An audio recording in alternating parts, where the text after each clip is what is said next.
But the digital age has altered the rules. You can be in your room and still be somewhere else. Twitter becomes your battlefield, Instagram your therapy, Reddit your teacher.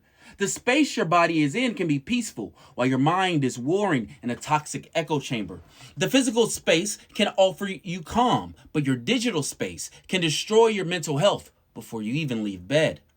This is why the concept of space must evolve. In the digital age, self leadership means environmental awareness across both planes, physical and digital.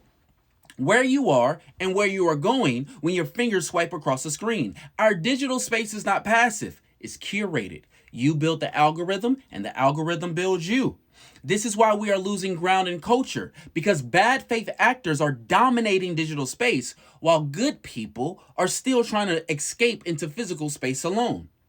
You can't do that anymore. If you want to shape the future, you must master both. You must lead in both, and you must recognize that digital space is real space. Echo chambers are real environments. Cyberbullying is real trauma. Digital manipulation is real oppression. Space doesn't need to touch your skin to scar your soul.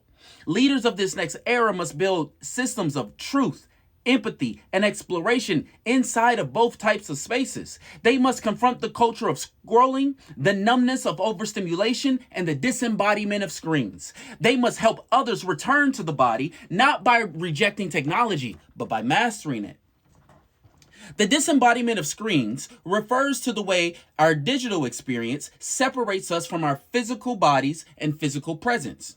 When we engage deeply with screens, whether on phones, computers, or TVs, our attention, awareness, and even emotional energy are pulled away from our body and immediate environment.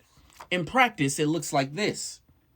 You forget your body is there. You scroll for hours and not realize you're hungry, tired, or uncomfortable. You stop listening to your physical cues. Your identity becomes more mental than physical. Online, you can curate your appearance, control how others see you, and present a version of yourself that doesn't always reflect your embodied reality. Your nervous system responds to non physical threats. An argument in the comment section can trigger your fight or flight response. Your body reacts like you're in danger, even though you're in your room alone. Your sense of time and space distorts. Hours pass without movement. You might be physically surrounded by nature or family, but mentally, you're deep in online drama or anxiety loops. Disembodiment makes it easier for people to avoid the present moment, disconnect from physical needs and relationship, and be manipulated by digital stimuli because their emotional responses aren't grounded in physical cues. It's not inherently evil, but it is dangerous if unchecked. If the body is where the overman experiences and conquers reality, then disembodiment is how the self becomes vulnerable to illusion, numbness, and manipulation. This is how the overman operates, not by hiding from the digital age, but by seizing its potential. If the enemy builds cults of disinformation on TikTok, we build battlegrounds of meaning.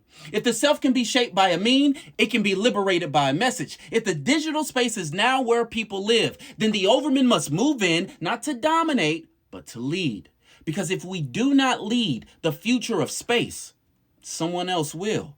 And they will shape it in their own meaning, while the rest of us are left scrolling in ruins.